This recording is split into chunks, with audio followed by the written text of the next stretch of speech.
What it be? What it do? What it do? It's your host Dave with the Dave and Blue Show. Let's go. Tell your mama, your cousin, your bro to like, share, and subscribe to the Dave and Blue Show. Here we go. Week 1 is behind us. We got to see Bryce. We got to see the offense move the ball a little bit. Got to see the defense shake off that rust. And now we're on to week 2. Big matchup against Oklahoma in Norman. Week 2, Bryce gets his first road test, and it's going to be a big one. It's going to be a good one. And I'm here to give you guys some keys. 3 keys offensively and 3 keys defensively. We're going to start this and call it the major keys. Everybody say major keys of the week. That's what we're going to be doing Friday afternoons. And then Saturday, I will be giving my pregame analysis as well as postgame analysis and reaction probably Saturday nights and Sunday afternoons. So let's get into some major 3 keys on offense, 3 keys on defense. Let's go. So, first key on offense we have is to establish the running game. Establish the run game. Oklahoma struggled to stop Illinois State in the run game last week. Sure, they had to get the rust off just like we did. Yes, I've heard they have the best defensive line in the SEC, but that has yet to be determined. But still, and regardless, if you give up 117 rushing yards to Illinois State and only 34 passing yards, and they could not throw the ball, that means you knew that the pass was not an option, and you knew that all they could do was run the ball. If Illinois State was able to have runners get a grand total of 117 rushing yards and outrush you, Oklahoma, 117 to 103 rushing yards, that's a problem. You know why that's a problem? Because they can talk about Bryce Underwood getting mixed up by Brent Venables' defense all they want, but if they can't sustain and establish a good defensive front and stop our run game, there's going to be problems. Because I can assure you, our running backs are not Illinois State's running backs. Much respect to them, but Justice Haynes is a different beast. Jordan Marshall is coming. Jordan Marshall is going to be upset and have a chip on his shoulder from last week because he didn't play that well. Or he didn't get as many carries. Or he felt, a certain way about that first game. So, best believe that if we can establish the run game early here against Oklahoma, that's going to throw a wrench in everything that they want to do defensively and throw off Brent Venables' schemes to try and trick Bryce Underwood as he's passing the ball. And as as everyone is saying, Bryce Underwood's going to be a freshman quarterback in a hostile environment with such a great veteran defensive coordinator and such an elite defense that he's just going to be all confused and discombobulated. That may happen, but I don't see Bryce Underwood just having regular freshman quarterback mistakes. Because if he was going to have freshman regular quarterback mistakes, we would have seen something go wrong last week as far as he's concerned, as far as turning the ball over. Obviously, he missed some passes, threw a couple of high balls. But other than that, and some drop passes, but he didn't turn the ball over. Sure, it's a lesser opponent, and they fought, but they're probably not as good as even our second string full defense. But still, he didn't turn the ball over. He didn't look confused.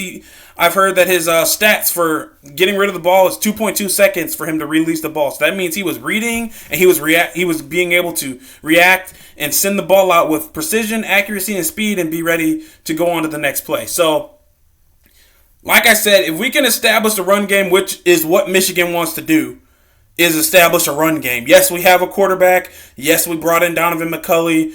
And we have receivers, but Michigan's bread and butter has always been and will always continue to be running the ball. Now, me personally, I'd love to see more passing, and I think we will see more passing, but that's not going to win or lose us this game is Bryce Underwood throwing for 300 yards. No. We're going to win or lose this game based on how well we can run the ball, and if we have to throw the ball, we will. Bryce Underwood can zip it. Bryce Underwood can throw the football. He can process, he can throw the football. Now, obviously, he's going to see some things that he's probably not used to because Brent Venables is a wily, grizzled veteran, one of the best defensive coordinators in the country. But I'm unlike everyone else, I'm not personally worried about Bryce Underwood just looking totally, absolutely confused and absolutely just flabbergasted by that defense, honestly. He gets the ball out too quick for the pressure to really get to him. And so that's where obviously Brent Venables knows how to do different disguises and different looks and things like that. But yeah, we have to establish the running game, and I think we will do that. So establishing the running game is going to be key. It's going to be a big deal for us. And then the second key I have is staying ahead of the sticks, staying ahead of the downs, staying ahead of the sticks. Why? Because we can't get in a situation where we are constantly in long third down spots. Yes, Norman is going to be loud. That's all I seem to have heard all week. Norman's going to be loud. The defense is going to be crazy. Oh my gosh. Bryce Underwood's going to struggle. This offense is not looking that good. Blah, blah. Okay. Sure. That may be true, but I don't see where everyone is getting all this ideas and nonsense that Michigan's just gonna be horrendous on offense because we have a freshman quarterback. Quite frankly, I'd be more worried about our offense if we had Davis Warren or Alex Orji or Jack Tuttle quarterbacking than I am with Bryce Underwood quarterbacking. Because last year there was nothing we could do other than run the ball. This year at least we have the threat of the pass. So that means if we have to use it, we're going to use the pass. And judging from last week, we have a quarterback that can pass the ball. So, I mean, granted, he hasn't faced a defense that elite outside of practicing against the Michigan defense, which obviously couldn't hit him. So there's not that fear factor there. But I'm sure, he's seen some exotic looks from Wink Martindale too. So that's got to prepare him for something. It's obviously not going to be the exact same type of defense that he will see from Brent Venables and the Oklahoma defense. But I can assure you that Wink Martindale has thrown him some things that were definitely discombobulating and confusing for him in practice, in training camp, in the spring ball, and fall camp. So he's not just going to be going out there totally clueless and flat-footed. He also has a veteran offensive coordinator working with him. So Chip Lindsey has seen things too. That's what people aren't realizing and not saying enough. Chip Lindsey is a veteran offensive coordinator who's seen everything. If he's seen everything, he can at least coach Bryce through some things if he does happen to get shaken, rattled, or discombobulated. So I find it hard to believe that Bryce is just going to be out there and just look totally, completely different from last week. So, sure, Arch Manning struggled against Ohio State. Sure, Julian Sand looked serviceable. But I can tell you right now, and people may disagree, I don't care. If Bryce Underwood is on Texas, Texas is winning that game last week against Ohio State. Arch Manning looked lost the entire game. That might be a combination, obviously, of what Matt Patricia was trying to do to him. And it also could be he was in his head because they did lose to Ohio State last year in the playoff, and Arch Manning might have been seeing ghosts. But I think that you put Bryce out there on Texas and Ohio State, I don't think they win that game. That's neither here nor there because we're going to see that in a few months, and trust me, it's going to be a fun one in November. But that's always a fun one. But yeah, staying ahead of the sticks is going to be important for us. So that's where establishing that running game on early downs is going to be helpful. And also the RPO, also the play action, also being able to move around with motions and things like that and throw people off. I think that the threat of the quarterback run hasn't been seen on tape yet from Oklahoma. They obviously know that Bryce Underwood can scramble and that the offense is going to get him involved in the running game because that's common sense. That's common sense. Everyone is talking about, he's this... he's just so athletic. He's such a runner, such and such. Yes, he can throw, though. Like, Bryce Underwood can throw. But, yeah, he's going to be able to run because he has to. But he's not just a guy who's just going to catch the ball and I'm gone. Just run. No, he's a quarterback. But he can run, and he will run because he might have to. So, staying ahead of the sticks means that we're going to be able to get solid gains on first down and second down and avoid deep 3rd and 10, 3rd and 8, 3rd and 12, that type of thing. We have to avoid that. I'm confident that we can get a few of those, but it's better not to have to deal with that at all. So, establishing the running game and staying ahead of the sticks, and then finally we are going to need some help from the receiving core this game, guys. We're going to need some help from the receiving core this game because we're going to have to switch it up at some point. Just to even throw a wrench in the defense if all we decide to do is run, if it works out, which I think it will. But, we're going to have to have good production from our receiving core this game to throw a wrench in things a little bit. If we're going to want to be balanced, be offense that is able to run efficiently and pass efficiently, we're going to need some help from the pass catchers here. We can't have all those drops this week if we want to win. If we drop one too many passes or aren't looking, granted that was the first game, granted that's jitters, granted that's Andrew Marsh, Fred Moore, and Channing Goodwin to an extent. They haven't played as much. Fred Moore has a little bit more than, obviously, collegiately more than the other two. But still, I mean, we can't have drop passes this week. We can't. If we drop too many or miss too many, that could get popped up and be intercepted. You could miss a chance on a first down. You could get behind the sticks. You could harm the run game a little bit because of the, But yeah, so I've heard it said that Brent Venables is going to try and force the freshman quarterback to beat them, and that would make sense as a grizzled veteran defensive coordinator. That's what you want to do. Force an 18-year-old quarterback who hasn't played a big-time opponent yet to beat you through the air because that plays into your favor, essentially. Now, this is the game where Bryce shows he's a quarterback. He's a freshman. He's a freshman that nobody's seen before. So last week was good. But last week was a lesser opponent, too. Now is the time where you show you're a big dog, man.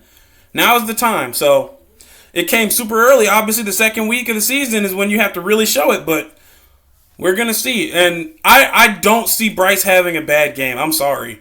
I don't see him having, 2 interceptions and a fumble. I don't see that happening. I don't.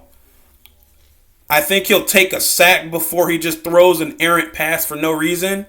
I think he's going to look to check down or he's going to tuck in and run because he'll have the freedom to go and run this game. Because last game they told him not to run. So I've heard people questioning, can Bryce Underwood even run? Or we haven't seen that on tape. I mean, guys, you can look at him and tell he can run. He's 6'4", 230. That's like Cam Newton or Josh Allen or something. He can run. I don't think people really went back and looked at his high school tape. I've watched his high school tape for years. That brother can run if he needs to. So that's not my concern of him being able to run the ball if necessary, if they do read options or if they do design QB runs, which I don't think they'll do a lot of, but they will have to at some point, I'm sure. But yeah, so that's the 3 keys for the offense is establish the running game, beat the sticks, be ahead of the sticks, and the receivers have to help out. Receivers have to help out. No dropping wide open passes. I know it's coming with some zip, but that's what you practice on the jugs machine for, guys. So we're gonna get this going and then see how we can go from there. If we can handle those 3 keys and if we can get good blocking from the offensive line, both in the passing and rushing attack, I think we'll be solid. I think we'll be in a good place. If we can get the running game going, if they truly struggle against the run, then it's going to be a long day for Oklahoma, and it's going to get quiet in there because we're going to run the ball. If we have to run the ball and get 5, 6, 7, 8-minute drives going, and it's a as they say, a rock fight, a knockdown, drag-out brawl on that field where we're just running the ball and they can't stop it, it's going to be a long day for Oklahoma. It's going to be a very, very long day for Oklahoma. So that's my 3 offensive keys, and then now we're going to look at the defense. So the defensive keys for this game, first and most importantly, you have to contain John Mateer. I watched their film against Illinois State, and that brother can move. John Mateer is quick. He can throw, he can run. He's a gunslinger, as they say. He's zipping passes left and right, hitting receivers. He is quick. The brother can move. He can throw. He can play. He's a ball player. You don't think that he's heard all the noise of, this young kid's coming in here, Michigan's coming in here to take over and walk out with a win, and John Mateer's a transfer. He had good success last year at Washington State, but he hasn't done anything against a Power 5 opponent, Power 4 opponent now. He's going to come in there slinging. John Mateer is no joke. He's no joke. I'm not afraid for the defense to stop him, but he's no joke. I'll give him respect. John Mateer is tough. John Mateer's tough. Would be lying if I said I wouldn't have liked to have him on Michigan's team. He's tough, but our defense is tough too. That's the one thing I think national media in general, from what I'm hearing, they aren't understanding that our defense is good. Yeah, we looked shaky in that first game, and it might take a minute for them to get going. I don't know what it is about early in the season, these last 2 years struggling, but we'll be all right. They'll be ready. They've looked at film. They know how to stop mobile quarterbacks. And Wink Martindale, as long as they contain John Mateer, Wink Martindale's defense should be fine. Everyone's been saying that John Mateer is like I've heard them say that he's a mixture of like Kyler Murray and Baker Mayfield. Okay, I guess. I mean, he's his own person, so he's tough being John Mateer, but I can see it. So I think that containing John Mateer, whether that be with a spy, if we spy him, it would really help to have Jayshon Barham, but since Barham got, ejected for targeting last game, I'm not going to go into that because that was foolishness and everyone knows it. Anyway, spying on him would be a good move. I mean, if they spy him, you could do something weird and have TJ Metcalf spy him. You could have Ernest Hausman spy him.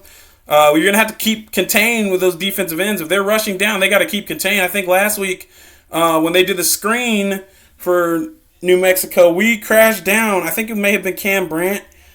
He crashed down. Well, they crashed through the line because the linemen almost stopped and let our defensive line through. But they crashed down and got a screen pass. But right there, you got to keep contained. But that's neither here nor there. They couldn't have known that. But I think keeping contained on Mateer is going to be easier said than done, obviously.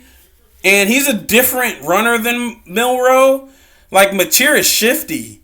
Milroe was fast and strong and big, and he can run if he can run. But Milroe wasn't. I don't think he was nearly as shifty as Mateer. I watched him. He can scat. He can move.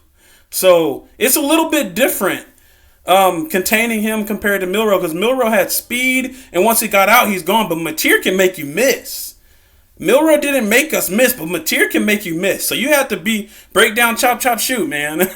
Honestly. But yeah, so, containing Mateer is going to be our first key. We got to make sure we do that. Don't get beat with a deep ball is the second key. Don't get beat with a deep ball, because he's going to want to stand in there or run and shoot. He's going to want to hit these guys downfield. Mateer's going to be looking for big plays.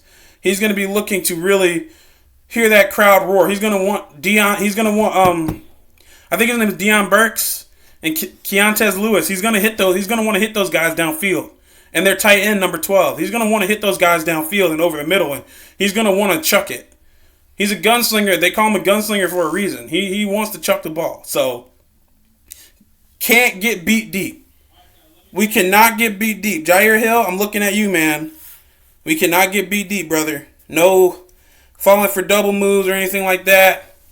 Yeah, we got to be ready. We have to be prepared. The defensive backs, apparently everyone's saying they struggled a little bit last week. I mean, maybe. I don't know. We rotated a lot, but that's neither here nor there. We got to lock in. Today you're playing. Tomorrow, you're playing against the big boys.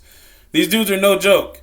They're ready, and we're going to be ready too. So we have the safeties. Safeties are going to be fine. Just keep depth. And if Hillman gets a couple solid hits in there, I won't be mad. Hitman is no joke. I love Brandon Hillman. I always joke around in my group chat and say he reminds me of Brian Dawkins. So, I love that. But he's going to have to cover tomorrow or be ready to. And he's a ball hawk too. He got that pick last week. People are saying, oh, you should have knocked that down. But the pick is a pick, man. The momentum. Plus, we weren't going to just mess up once we picked. Either way. That's neither here nor there. But Jaden Mangum, Hillman, Young, I don't know if Young's going to play, but Metcalf, Curtis, the safety room is going to have to be locked in. Zeke Berry, I'm not worried about Zeke Berry. I heard someone today, they were a little bit, worried about him being a safety coming down, and he's been playing corner for the last few games and stuff like that. So I think he's adjusted to it. I think our corners will be all right. Because if the defensive line can contain and rush Mateer and hit him early, like, he's going to be rattled. That quarterback was getting popped last week from New Mexico. Lane, he was getting hit. If we could hit Mateer even half as much as we hit him, he's going to be thinking about it come the second half. And that's when Jayshon Barham's coming back. So, yeah. And that's another thing, too. The backup linebackers, Cole Sullivan and Jimmy Rolder. People are saying, oh, it's going to be such a big deal losing Barham. I think it will, but from a national media standpoint, from what I've heard, people don't realize that we have good backup linebackers here that could start anywhere else in the Big Ten within reason. So I think Cole Sullivan and Jimmy Rolder will be just fine. Yeah, so, they have to be ready to cover, though. They're going to have to be ready to cover. So making sure we don't get beat on the deep ball and containing Mateer. And then finally, we have to disrupt the line of scrimmage.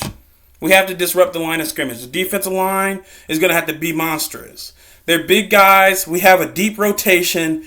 We have Damon Payne, Etta, Rayshawn Benny, Trey Williams, Iwana, Cam Brandt, TJ Guy, Derek Moore, Dom Nichols, Nate Marshall. I mean, I could keep going. Like, the defensive line is deep. The defensive line is talented and skilled. So if we can just pressure their offensive line, they are having. I've heard they might be having 2 freshman linemen start, but they're better than the linemen they had last week. But I think both of them are coming off of light injuries, not major anything major. So, but we have defensive linemen who are seniors and have real experience in college football, so they can really pressure these guys. And if they have a patchwork offensive line going against our defensive front, it may not be Mason Graham and Kenneth Grant, but it's gonna be a problem. Our defensive line is no joke. It's no joke. So controlling the line of scrimmage and being disruptive on the line of scrimmage from our defensive line is going to be a big deal, and that's going to be super important for us going forward for this game tomorrow. So those are my keys, man. This is the first episode of Major Keys. On Fridays, we're going to be doing this when we talk about the games leading in. What are our 6 major keys? 3 on offense, 3 on defense every week. Let me know in the comments, what you liked, what you didn't like, that type of thing. Thank you guys for subscribing. Tell your mom, your cousin, your bro to like, share, and subscribe to the Dave and Blue Show. Jesus loves you guys. Have a great night. We lit.